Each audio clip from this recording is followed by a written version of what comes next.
না ট্রলি না নিয়েই যাচ্ছি ওখানে গিয়ে আবার শপিং করবো, তারপরে দিল্লি ঘুরবো।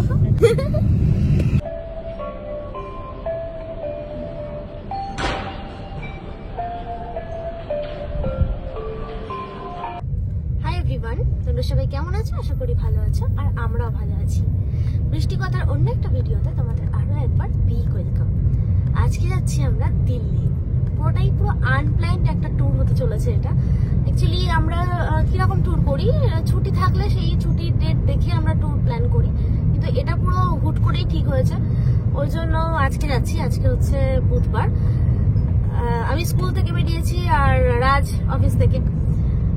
কাল আর পরশু দুদিন ছুটি নিতে হয়েছে, আর শনি রবিবার আছে। আমাদের এই 4 দিনেই ট্যুরটা হচ্ছে। দিল্লি ঠিক নয়, আমরা যাব হচ্ছে গুড়গাঁওতে। আমাদের মাসি থাকে, তো আমরা ওনার কাছেই যাচ্ছি। তো আমরা এবার কোনো হোটেলের ভিডিও তোমাদের সাথে শেয়ার করতে পারবো না, বাট ওখানে গিয়ে কি কি ঘুরছি, কিভাবে ঘুরছি, পুরো ডিটেলস তোমাদের সাথে শেয়ার করবো। আর যদি ভালো হোটেল পাই আমরা জানাশোনার মধ্যে, সেগুলো তোমাদের সাথে শেয়ার করবো।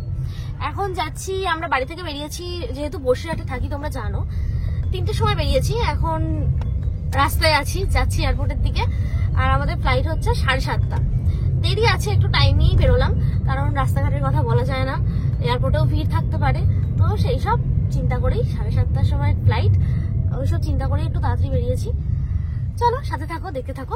অনেকবার দিল্লির উপর দিয়ে অন্য জায়গায় ঘুরতে যাওয়া হয়েছে, কিন্তু দিল্লিতে নেমে দিল্লিতে ঘোরাঘুরি করাটা আর হয়ে ওঠেনি। এবারের ট্যুরটা মাসির জন্যই হচ্ছে, কারণ মাসি এখন রিসেন্ট দিল্লিতে থাকছে। সেই সূত্র ধরেই আমরা যাচ্ছি দিল্লিতে। ভারতের কেন্দ্রশাসিত অঞ্চল রাজধানী দিল্লি বিশ্বের বৃহত্তম মহানগরীর মধ্যে অন্যতম। প্রায় 11 বার বিভিন্ন শাসকের সাম্রাজ্য বিস্তার করা এই ব্যস্ত ও জনবহুল শহরের প্রতিটি কোণে ছড়িয়ে ছিটিয়ে রয়েছে ইতিহাস ও ঐতিহ্যের ছাপ। সেই সাথে মুঘল আমলের বিভিন্ন স্থাপনা দিল্লির সংস্কৃতিকে করেছে আরও সমৃদ্ধ। তাই তো সবার মতো বিভিন্ন দর্শনীয় স্থানগুলো দেখতে যাচ্ছি দিল্লি, সাথে তোমাদের সাথেও শেয়ার করব। দেখা যাক কি কি জায়গা আমরা ঘুরতে পারি। দিল্লি অনেকভাবেই আপনি যেতে পারেন, বাসে করে, ট্রেনে করে বা বিমানে করে আপনি দিল্লি যেতে পারেন। যেভাবে গেলে আপনার সুবিধা হবে বা আপনি যেভাবে যেতে চান সেভাবেই আপনি দিল্লি পৌঁছাতে পারেন। কলকাতা থেকে দিল্লি যাওয়ার অনেক ট্রেন রয়েছে। সুযোগ সুবিধা ও কত সময় লাগে তার উপর নির্ভর করে ট্রেনগুলোর ভাড়া কম বেশি হয়ে থাকে। হাওড়া স্টেশন থেকে ছেড়ে যাওয়া হাওড়া রাজধানী এক্সপ্রেস এসি ট্রেনটি সবচেয়ে আরামদায়ক এবং মাত্র 17 ঘন্টায় দিল্লি পৌঁছে দেয়। এছাড়া দুরন্ত এক্সপ্রেসও আছে। আর বাসে যদি যেতে চান তাহলেও আপনারা অপশান পেয়ে যাবেন বেশ অনেকগুলো।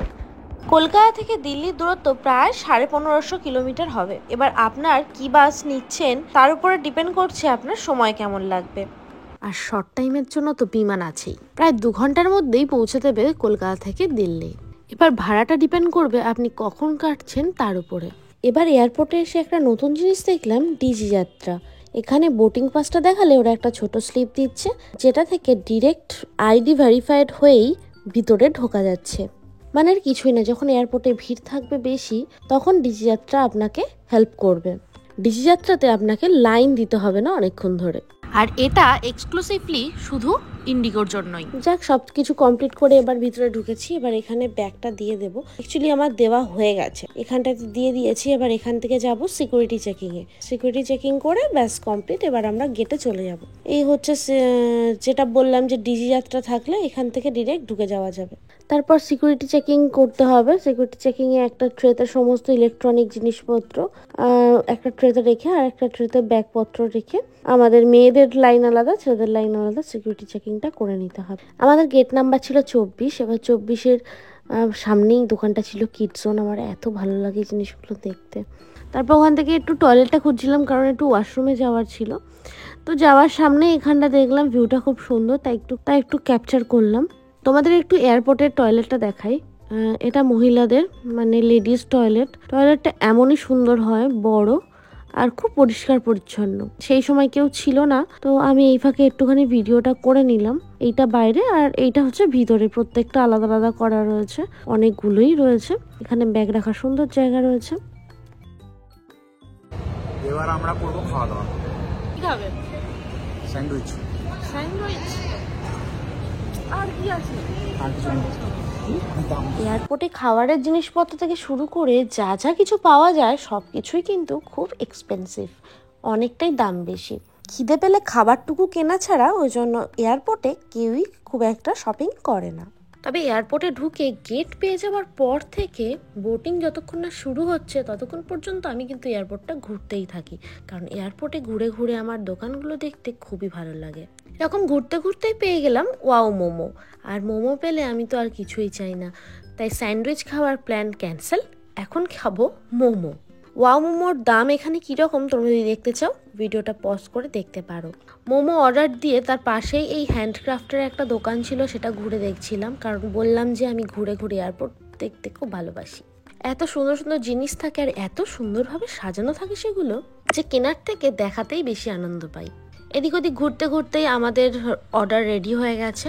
আমরা নিয়েছিলাম একটা মোমো, সাথে একটা বার্গারের কম্বো ছিল, আর সাথে একটা কোক দিয়েছিল, আর টোটাল বিল হয়েছিল প্রায় 700 টাকার মতো।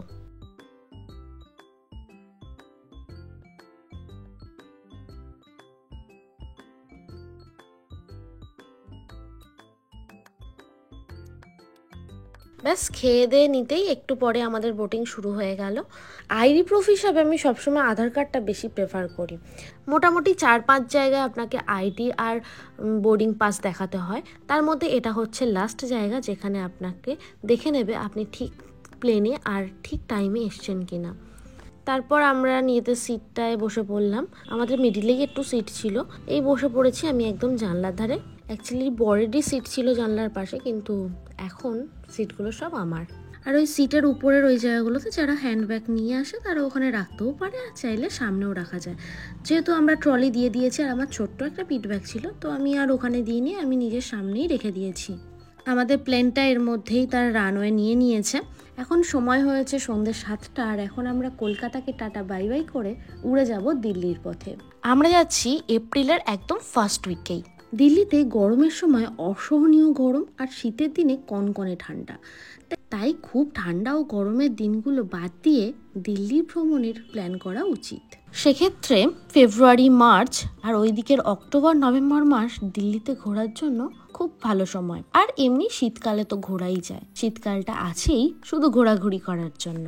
আর পুজোর সময় যদি আপনি দিল্লি যান তাহলে দিল্লির এক একটা শহর নতুনভাবে আপনি আবিষ্কার করতে পারবেন।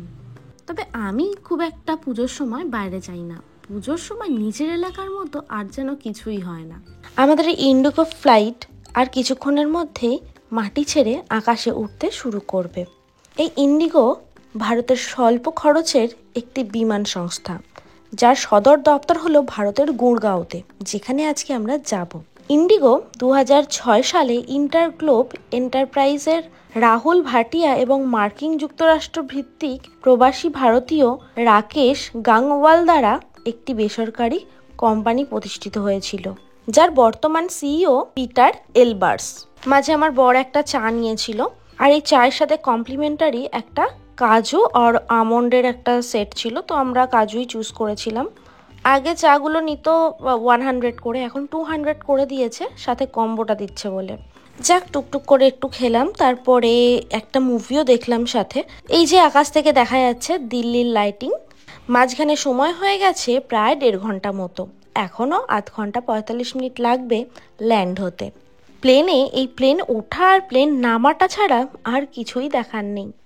রাতের ভিউ দেখতে কে না ভালোবাসে বলো, আর যদি এই রকম সাজানো একদম ঝকমকে শহর হয়।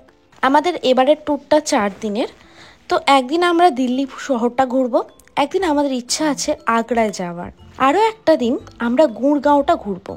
তাই কিভাবে ঘুরছি, কোথায় কোথায় ঘুরছি সেগুলো দেখতেই অবশ্যই আমার চ্যানেলটাকে ফলো করতে হবে। এখনও পর্যন্ত সাবস্ক্রাইব না করে থাকলে ঝটপট সাবস্ক্রাইব করে দাও, আর যারা অলরেডি সাবস্ক্রাইব করে আমার পাশে আছো তাদেরকে অনেক অনেক ধন্যবাদ। ভিডিওগুলো কেমন লাগছে অবশ্যই কমেন্ট সেকশনে জানিও। ভালো লাগলে ভালো, খারাপ লাগলে কোথায় কি ইমপ্রুভ করতে হবে মতামত কিছু থাকলে অবশ্যই কমেন্ট সেকশনে জানিও। আর আজকের ভিডিওটা ভালো লাগলে লাইক শেয়ার করতে কিন্তু একদমই ভুলো না।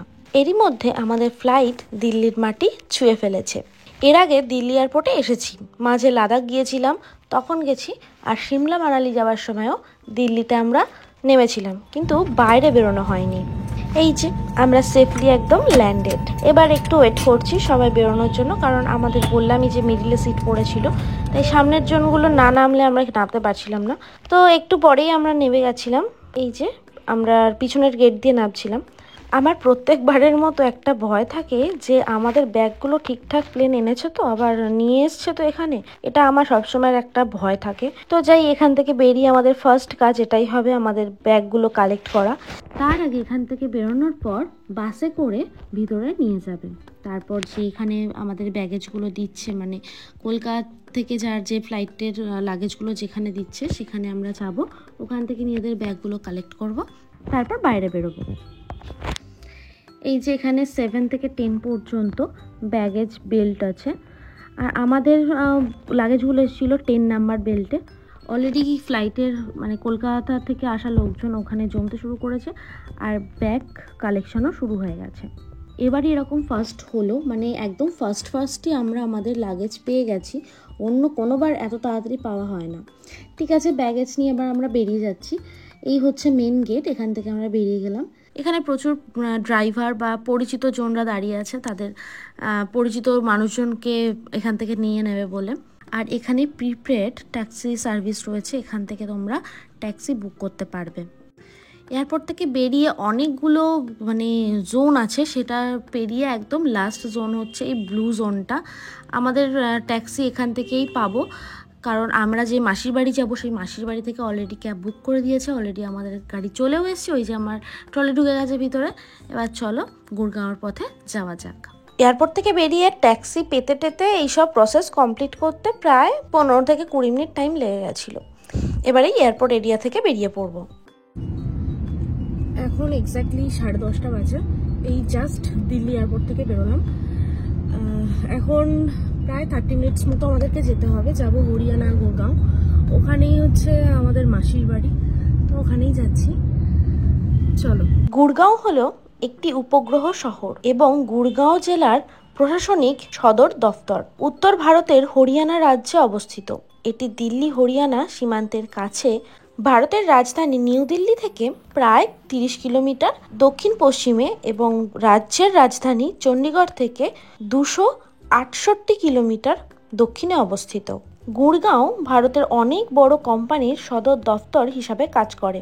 হাজার হাজার স্টার্ট আপ কোম্পানির আবাসস্থল এবং 250টিরও বেশি ফরচুন 500 কোম্পানির স্থানীয় অফিস রয়েছে এই গুড়গাঁও শহরে। তবে হরিয়ানা সরকার 2016 সালে হরিয়ানার এই বৃহত্তম শহর গুড়গাঁওয়ের নাম পরিবর্তন করে গুরুগ্রাম করার সিদ্ধান্ত নেন। গুরু দ্রোণাচার্যের ঐতিহাসিক এবং পৌরাণিক তাৎপর্যের প্রতি শ্রদ্ধা জানাতেই এমন সিদ্ধান্ত নেওয়া হয়েছে। আজকে আমরা আমাদের ডেস্টিনেশনে প্রায় পৌঁছে গেছি। আজকের ভিডিও আমি এখানেই শেষ করছি। দেখা হচ্ছে খুব শীঘ্রই দিল্লি আগ্রার পুরনো দর্শনীয় স্থানগুলোকে নিয়ে তার ইতিহাসকে সুন্দরভাবে ফুটিয়ে তুলতে পরের এপিসোডগুলোতে। ততক্ষণ পর্যন্ত টাটা।